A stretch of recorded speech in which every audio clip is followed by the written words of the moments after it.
అంబటి రాంబాబు గారు ఏం మాటలు మాట్లాడారండి? గౌరవ ముఖ్యమంత్రి గారు తల్లిని అవమానించాడు, అవునా కాదా? నేను స్ట్రైట్ గా మాట్లాడుతున్నా. వాళ్ళని వదిలిపెడతామా? అధ్యక్ష, మా సొంత కార్యకర్త భారతిరెడ్డి గారి గురించి మాట్లాడితే ఇమ్మీడియట్ గా మేము యాక్షన్ తీసుకున్నాం. జైలుకి వెళ్ళాడు అధ్యక్ష, రిమాండ్ మేము పంపించాం అధ్యక్ష. అది మాకు ఉన్న చిత్తశుద్ధి. ఒక మహిళ గురించి ఎవరైనా మాడితే మేము ఎమోషనల్ అవుతాం. మీరెక్కడ అవ్వట్లేదు. మేము ఒక్క నిమిషం మాజీ ముఖ్యమంత్రి గారు ఏం చెప్పారు? అక్కడికి వెళ్ళి 2 చిన్న మాటలు చెప్పారన్నారు. మీకు తెలియకపోతే మీరు బయటకు వెళ్ళొచ్చు. ఆయన ఏమన్నారు? 2 చిన్న మాటలు చెప్పారంట. ఒక తల్లిని అవమానం చేస్తారు, 2 చిన్న మాటలు ఉంటాయి మీకు? చిన్న మాటలు ఉంటాయి మీకు? సొంత తల్లి చెల్లిని గౌరవించడం మీకు అలవాటు లేకపోవచ్చు, మాకుంది. బాధ్యత మా పైన ఉంది. ఒక్క మహిళ జోలికి ఎవరు వెళ్తే వదిలిపెట్టాం మేము. అది మాకున్న సంస్కృతి.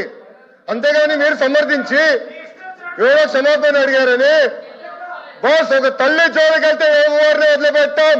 Take it from us. ఎవరిని వదిలిపెట్టే ప్రసక్తే ఉండదు మా దగ్గర.